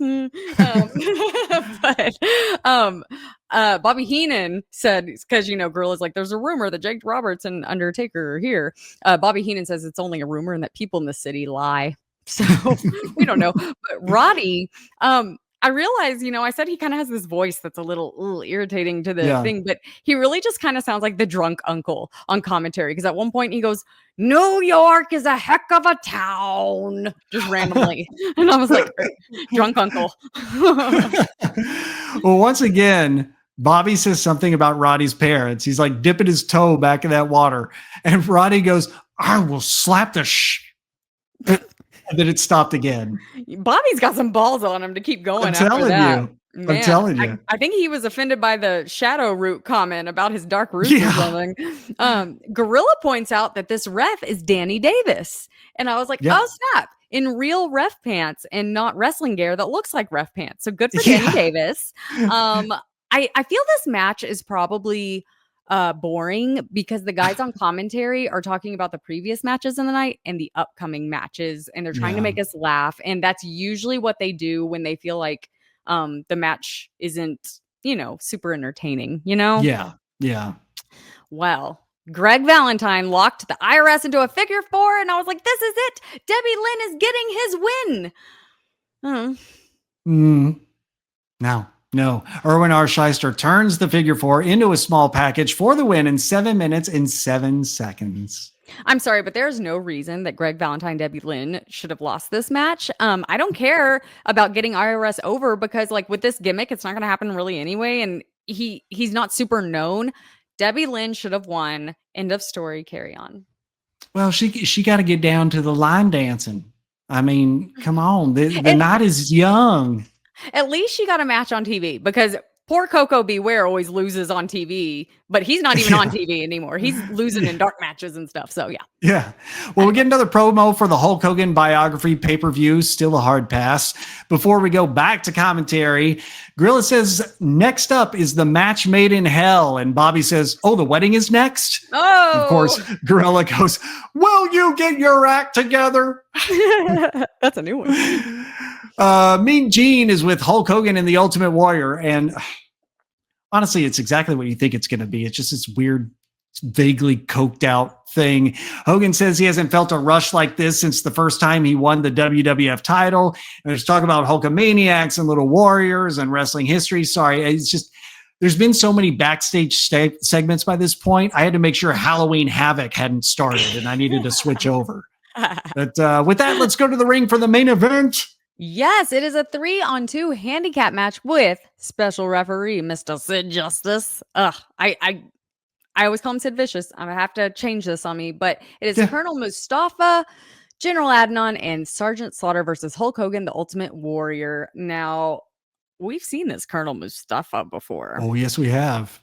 He last wrestled on WCW Great American Bash 1990 as the Iron Sheik, hence the whole Gene Mean. I will humble you. I will make a bitch out of you. Do it. I like him better as the Iron Sheik. I'm not going to lie. And I realized he kind of looks like the Arab version of Sandy Faulkner. Did you notice that? Sandy's a man that's been in our life, our entire life. And I was like, there's something about him. I think it's the teeth. He looks like Sandy. Anyway, I think so. General Adnan, now we need to talk about him because, he's never wrestled before. So he was born, get this, March 1st, 1939. Mm-hmm. This man, that was before World War II that this man was born. And he just died like 2 years ago in 2023 at the age of 84. Good for him. I mean, not good for him that he died, but long life, which a lot of these wrestlers don't get. But as you said earlier, he was 52 on this pay-per-view. And the last pay-per-view we will see him wrestle on. You people guessed it, this one. Yep. Well, his real name, I am going to try as hard as I can to not butcher this, is Adnan bin Abdul Karim Ahmed Akasi El Farthi. Wow. It's pretty good. Wow. Pretty good. I'm better at that than Japanese names, but he was better known as Sheikh Adnan Al Casey. Casey. He was, it's not spelled like my friend Casey with a C. No. It is a very different version of Casey. He was a high school classmate of Saddam Hussein. Interesting. Wonder how, I guess that's why he's brought into this whole gimmick, because that's like Sergeant Slaughter's favorite person. He won the WWF Tag Team Championship with Chief J. Strongbow back in the 70s under the name of Billy White Wolf, which was a Native American gimmick. Go figure. All these other guys, obviously, they're in the main event. We saw them on WrestleMania 7. Sid is the referee. So, of course, he has a tiny black and white striped tank top on, because we're not going to put him in a shirt with sleeves. No. And what's so funny is, like, when I was a kid, I knew nothing about Sid before I watched this. So, like, in my mind, I'm thinking, like, this referee is huge. He should be a wrestler. Like, I didn't even know, right? That's funny. Why is Iron Sheik, Colonel Mustafa, why does he do the Bushwhackers walk when he's I noticed out? That, yeah, and I remembered that. Like, he would do it, like, out in front of him. It was, I don't know what that was. I was like, you look like the Bushwhackers, right? Like, it was so close. I was like, there's no way that's his own thing. I But don't know. anyway, upon the Warriors' entrance, Bobby says, "Here comes Captain Schizo. You think it's in his coffee?" Well, and I was really wondering like who would come out first, Hogan or Warrior, because they were both so hot at this time. And that was silly of me because of Look at my course face right now. Look at my face. I'm like, really, Hogan Justin? came out last. Yeah. Yeah, really, Justin. At one point, well, no, I'm not at that point yet. Do wrestlers, this is a legit question. Do wrestlers typically make like a good ref? Because Sid is most easily distractible ref I've ever seen. Like, dude cannot multitask. So, like, I don't know. Like, do you think a lot of wrestlers, it's easy for them to ref because they know what they're looking for? Or do you think it's so on the opposite end of what they normally do? It's the complete opposite perspective that it's hard for them. Yeah, because there's nuances to being a ref that a wrestler doesn't really have to think about, right? Yeah. And so many things they do. And so, I mean, they're usually not really great at it. Yeah. But Yeah. Sid's also the tallest guy in this match, which is an odd look for the referee to be the biggest guy in the ring. Yeah, it was kind of well, we'll get to that ending because I was like, it's kind of like challenging Hogan in a way. Right. But that's what I was going with is at one point Hulk Hogan runs into Sid pretty viciously. Whoa. But they stop and stare at each other for a brief moment. And like I was like, I know what that look means. Like something's building, whether it's good or bad. I know what that Yeah. means. Like, right? Like something's gonna happen, right? Oh, yeah. Oh, yeah. So it happened with Warrior too, where they like kind of bumped into each other and like exchanged glares, but it didn't seem as important or like as serious. Well, yeah. And like when Hogan ran into Sid, Hogan like even cocked his fist back like he was going to hit Sid. And I was like, Hogan's a heel. What the hell is that? He's such a heel. He's such a heel. I agree. Yeah. Yeah. Yeah. But anyway, another mention of Ric Flair by Bobby Heenan. You talked about things that they were, turning into things. They're letting this simmer too, like planting that seed right there. And I really dig because it was specifically done during this match for a reason. But how are you going to plant a seed when the seed hasn't signed the contract?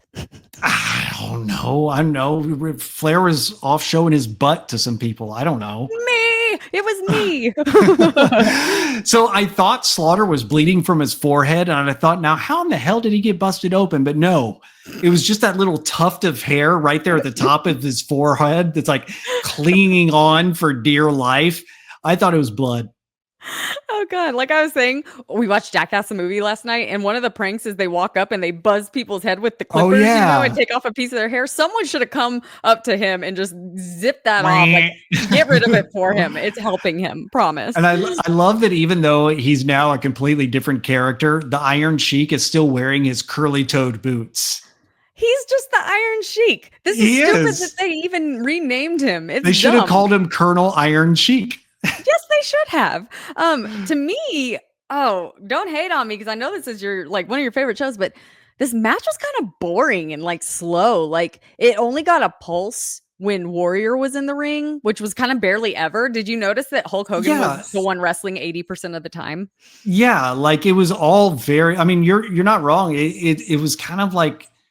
Again, the end mattered. The result mattered. The content was just like, because none of these guys were going to just kill it in the ring, right? Yeah. But so here's the finish, and this blew my mind. I forgot that this was the finish, and when I watched it, I literally went, "What was that?" Okay, so Warrior gets a chair, and he chases one of Slaughter's goons to the back through the curtain. They're gone. Slaughter's other goon. I don't know. He went to get a hot dog or something. I'm really hungry. Every food reference we've made, I'm like, is my wife almost home? I'm so hungry.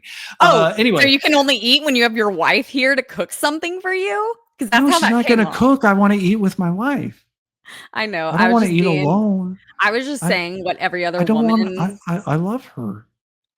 I know, but I was just saying what every other woman. I was gonna say every other woman listening, but I'm pretty sure we have no female listeners other than your wife. Not. So there you go. I stood up for you, wifey. Yeah. Back in the ring, Hogan throws powder in the eyes of Sergeant Slaughter. Let me repeat. Anybody who was, looking at traffic or something, Hulk Hogan, the all-American good guy, throws powder into the eyes of the supposed bad guy, Sergeant Slaughter, and pins him for the 1, 2, 3. Yeah. The only thing I can think is it's okay because Iraq bad, America good. I guess. I don't know. Hulk Hogan, Ultimate Warrior, win the match in 12 minutes and 40 seconds. Pretty short match, which I'm okay with. So, what do you think about the match? I don't think I really have to ask. Yeah. I hated it. It was terrible. It was terrible, and I don't know why this was the main event. It was really a stinker. With the rest of the show, it was. pretty Again, good. it wasn't about the content of the match. It was about giving a feel-good final result, and great, but like how you got there absolutely sucked. Yeah, and you know how I said I was getting tired of the whole bloody Ric Flair finish? Like, it started being the same thing. I'm getting real tired of Hulk Hogan winning. Like, yeah. it's absolutely. exhausting. And I think we're at that point where the crowd is too. If they're not there yet, they're about to be. Yes. Well, we get Hulk striking his victory poses, of course, and he starts waving at someone to like come out to the ring. And we see Sid peeking through the curtain. Like, it was very funny. And he looks confused. Then he finally walks out to the ring and he's wondering like why Hogan is summoning him. So Hulk Hogan rips off the ref shirt and makes Sid pose with him. And I was like, oh, don't Hulk my Sid, bro. Like, ew, I was like, don't try to make him you. Like, and to me, and maybe I'm looking too far into this, Hulk felt threatened by Sid, so he was gonna like little brother him in front of everybody. You know, that's a good point. That's a really good point. Like, he totally little brothered him in front of everyone watching. Anyway, so back to the Mountie, who is still in jail. What? I forgot. I thought we were just gonna like, all right, so long, folks. No, we still got show left. And I didn't remember them doing so many of these segments, but this is like the 6th or 7th segment that they've done on this. It is. At least this one's a little different. So he's in jail still, and he's standing at the bars shouting he wants his old cell and he wants him to get it out of there. And then this random skinny old inmate comes up to him and shushes him because, you know, it's nighttime. Everyone's trying to sleep. And the Mountie just kind of like shoves him. And the inmate says, "Want to fight me, buddy?" And then a more imposing character walks up, and the first inmate says, "That's me, buddy." So I'm like, oh, you talk like Mr. Krabs from SpongeBob. Okay. And the imposing dude is in a leather vest and a bandana. And I'm like, how you wearing that in jail? Aren't you in a uniform? But anyway, he looks at the Mountie very flirtatiously and says, "Hi, don't you just love the way that leather feels against your body?" In like this very like effeminate voice. And the camera. Okay. What? Well, of course, after that, like, Mounty's like, "Help! Get me out of here!" When I was a kid, I was like, oh, like he's afraid that guy's gonna beat him up. That's terrible. Like, I didn't get it. Right. And like, I mean, I don't think that's a thing they would ever do today, but I thought it was pretty funny. And that is all we see of the Mountie. So congratulations, you've made it to the end of this. But there's more. Wait, there's more. The camera cuts back to the arena to see Hulk Hogan and Sid. They're still out there, but at least they're leaving. And Gorilla shows us a recap of when Macho Man Randy Savage proposed to Miss Elizabeth in the ring. Not gonna lie, I expected a better ring from a WWF superstar, but maybe I'm just bougie. I don't know. Yeah, well, I mean, they, you know. Yeah. Go on. Well, anyway, when he proposed to her, Miss Elizabeth's response was, "Oh, yeah." And then we get a video package of Randy Savage and Miss Elizabeth moments set to some sappy song that pretty sure was just written for this montage, you know? Yeah, well, and like, not included the fact that they had been married for like 7 or 8 years at this point. Right. Like, so it's all, of course, we didn't know that at the time, but I think that's Jim Johnston, like the guy who writes all the theme songs for WWF for years. Oh. I think he composed that. I'm actually kind of surprised nobody covered that song on TikTok at some point. Yeah, I mean, I think it was just so like washed into oblivion, like from 91, you know? Yeah. So back to the arena, the ring has been set up for a wedding between Randy Savage and Miss Elizabeth, obviously, with flowers and all. And as you said, keep in mind, this is still really silly because they've been married for 8 years. Like what? Yeah. And you have to wonder, like, how do you even keep that up in public? Because, fans are like, how's the marriage going? It's going pretty good. Yeah. I'm kind of new at the whole thing. Like he still had to act as though it were new. Right. And like back then, the internet didn't exist. You couldn't Google this. And I'm surprised Right. it hadn't hit the press and the wrestling magazines at this point. Like Right. I'm like shocked that people didn't know because Yeah. I am in a world where everyone knows everything. So yeah. Right. Well, Macho Man Randy Savage enters to his own music and he's in this white and gold tux. And I'm like, I like the look, but he's also got this giant, like comically large feather sticking out of his hat. Like you want Thomas Jefferson to pull it out and sign a document with it and put it back Exactly. in. Exactly. And then Bobby Heenan says he can't wait to see what kind of cheap dress Miss Elizabeth wears. Like Jesus. Then the wedding march hits, the whole thing. And we get two little flower girls. I did some Googling. One of them is Macho Man's niece, aka the daughter of the genius. Yeah. How about that? I learned that. We also, when the kids were walking down the aisle, we got a Pat Patterson sighting. He was standing right there. Oh, snap. I didn't even catch that. Yeah. I couldn't find any information on who the other flower girl was. The ring bearer was a little boy named Roberto Evans Jr. And I'm not sure if he is related. There's really no information about him. And then lastly, the genius's wife was the bridesmaid. Oh, interesting. Well, like, we could have used Randy's brother here. Like, I want the genius to come out and be like, oh, now a wedding poem for the happy couple. Right. Like, this is the only time the genius was actually appropriate. Right, exactly. And you've got his whole family there. Why not have him? Yeah. But is it because on like WWF TV, they never acknowledged that they were related, right? They never did. And Genius was never a good guy. He was always a bad guy. Yeah. Well, but I just thought about something too, though. Back in that montage that they showed of Randy and Elizabeth, there were so many of those that were like around the time that he was being a dick to her. Oh, I know. So I many of those noticed that clips, too. and I was like, "Don't show those. Those are not the happy times." Right. Well, Miss Elizabeth, she looks beautiful as always. The wedding happens without anyone interfering. I was kind of shocked that Hogan didn't bust in and ruin it, make it his moment. But woohoo, yay, wedding! And as the wedding ends with a kiss, confetti and balloons fall from the ceiling, and of course, Bobby Heenan's mad that confetti's getting on his suit. Macho Man and Mrs. Elizabeth. See what I did there? Yeah. They slowly exit the arena, leaving us to see one last hug and kiss. Oh, how romantic. Now, there's more, Justin. But Okay. I thought I remembered more. If you watch it on Peacock, there's not more. But I remembered more. I was going to say, do we want to talk about this now or Do later? it, because it's burned in my memory. Okay. So if you, on the home video release, we actually see the cameras follow Macho Man and Miss Elizabeth to their wedding reception. So like if you're just watching on Peacock, you don't see any of this. Yeah. But you got to see their wedding reception and it's pretty normal. Like a bunch of wrestlers attend. There's food and dancing and Miss Elizabeth's like opening gifts. But then Miss Elizabeth opens one gift that happens to be a cobra. A cobra?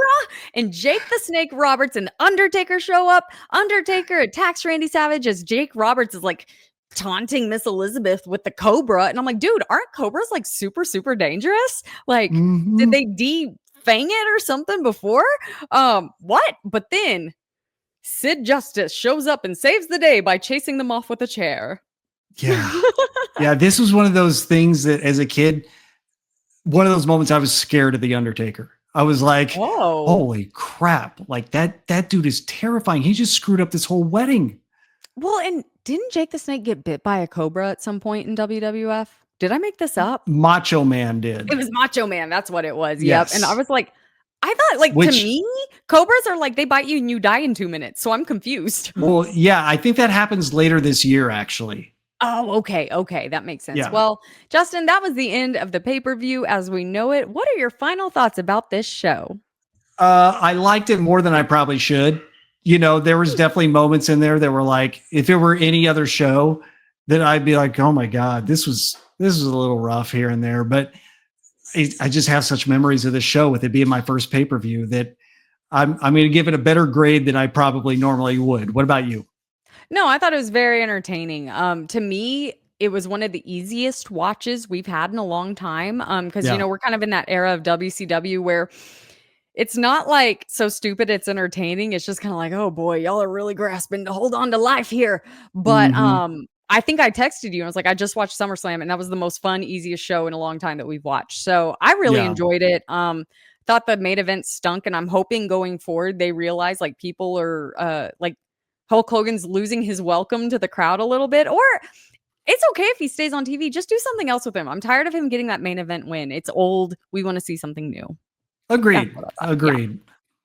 Well, Agreed. Well, let's talk about what happened after SummerSlam 91 as we go through the following months. Power and Glory split as a tag team, and in under a year, both were in WCW as singles competitors. Once again, Ricky Steamboat left the WWF, eventually landing back in WCW again without being dressed as a fire-breathing dragon. So that's good. good. This was the final pay-per-view appearance of Andre the Giant. So he made a few appearances on a WWF European tour a few months after this, but he stayed off of WWF TV until his death in 1993. So Let me just say, when he came out to the ring, it was almost like when he walked out, and I said he was very slow. It's like he didn't even make it toward the ring, and they brought a stool to him, and he sat for all the match, Yeah. and he was so out of breath and so sweaty. Awful. Yeah. Anyway. Yeah, really, really bad. You mentioned Mr. Perfect's back issues. This is actually the last time we'll see him in a match for over a year. So he spent that time rehabbing and eventually doing color commentary on various WWF shows before making his return to the ring at Survivor Series 1992. So definitely taking some time off from the ring there. Savage had planned to stay retired in order to start a family and have kids with Elizabeth in real life. But with Warrior suspension, which we'll get to in a second, Vince convinced Savage to return to feud with Jake Roberts, which should have been Warrior's feud. So the happenings at the reception kind of kicked off that whole thing. Got it. And then there's what happened with the Ultimate Warrior. So Lord. there's two sides to this story. The one thing in common with both stories is that Ultimate Warrior believed Vince McMahon owed him money after WrestleMania 7, and Warrior threatened to no-show SummerSlam if he didn't get that money. So Vince did end up paying that money to Ultimate Warrior ahead of this show. That's not in dispute, okay? Okay. However, Warrior's story is that after his match, he went backstage and was suspended by Vince and then quit later on. Vince's words were, I quote, "I couldn't wait to fire him," and did so right there backstage, which is why Warrior wasn't celebrating in the ring with Hogan and Sid. And this whole thing also upset Jake Roberts, who was scheduled to feud with Warrior. And Jake actually held a grudge against Warrior for years after this, feeling that Warrior's shenanigans resulted in Jake missing some pretty big paydays and exposures from a feud like that. Man, okay. So I had heard the suspended version. I had never heard the firing version. And I'm just shocked. Like, because now you said, where was Warrior during that big victory thing? Like, Yeah. he couldn't wait. So my question, and you never tell me, does he go straight to WCW or does he just kind of disappear for a while? Warrior? Yeah. The next time we will see him again, I believe, is in WWF. Wow. Okay. Okay. Yeah. And that's when Kerry Von Erich takes over. I get it. I That's get right, it now. that's right. Okay. Well, Justin, before we go, can you hit me with some more? Wrestle stats. Wrestle Stats. It is the final pay-per-view appearance in a match of one person who was on the show, General Adnan, because it's the only pay-per-view match he'll ever have, with a record of 0-1-0. Most wins, that ticked up with Hulk Hogan this week. Now it's 17 wins on pay-per-view. Most losses, there's a new tie. It was just Tito Santana at 13 losses. He's now tied with Hercules with 13 losses on pay-per-view. Rematch percentage went up to 6.42%, but title match percentage also went up to 30.48%. And here's that match breakdown. We have watched 366 men's matches, 6 women's matches, and 2 mixed matches. And more stats like that for modern day wrestling are at Wrestle Stats everywhere. Twitter, TikTok, Blue Sky, Instagram. If you look outside, there's probably wrestle stats everywhere you look. I'm running around town going, hey, look at these stats. It's how many times a guy fake beat another guy. But go to wrestlestats.com and get on the WrestleStats train. And Michelle, how can people find you? Yes, you can reach out to us on all those socials he just listed. I'm not going to do it again. At Wrestle Recap. And you can talk to us about the show, talk to us about wrestling, whatever you want to talk about. Or if you want to talk to just me personally, it is at Michelle Tater. I like to talk about all kinds of things. And that's where I post, like, if I'm going to like a controversial wrestling tweet, I make sure I like it over there so you don't think Wrestle Recap is doing it. So yeah, but Justin, normally this is the part where we would talk about next week's episode, which I can tell you folks what the next episode will cover, but I'm actually going to wait. Make sure you follow us on all socials because we're going to announce it there. And the reason why is Justin's taking a trip and then Michelle is taking a trip. One right after the other, and both of us didn't figure it out and talk about it until now. So we are actually going to take a week or two off, kind of, go out of town and not have to worry about when the hell are we going to record this. So we're taking a little break for now, but that's okay. We're heading into those summer months. I know a lot of us need a break in this time. You've got kids and family and travel. So if you want a secret, it's going to be WCW Halloween Havoc, but we will announce that, give you a chance to watch it before we do the episode. And we're looking at maybe making some more changes to the show, the format. And if you have any suggestions of what you want more of, what you want less of, go ahead and hit us up on those socials. So I swear to God, if you say you want less of the bald guy, I'm coming after you. I just want less of the neckbeard voice because I thought it was dead and apparently it's not. You'll never die.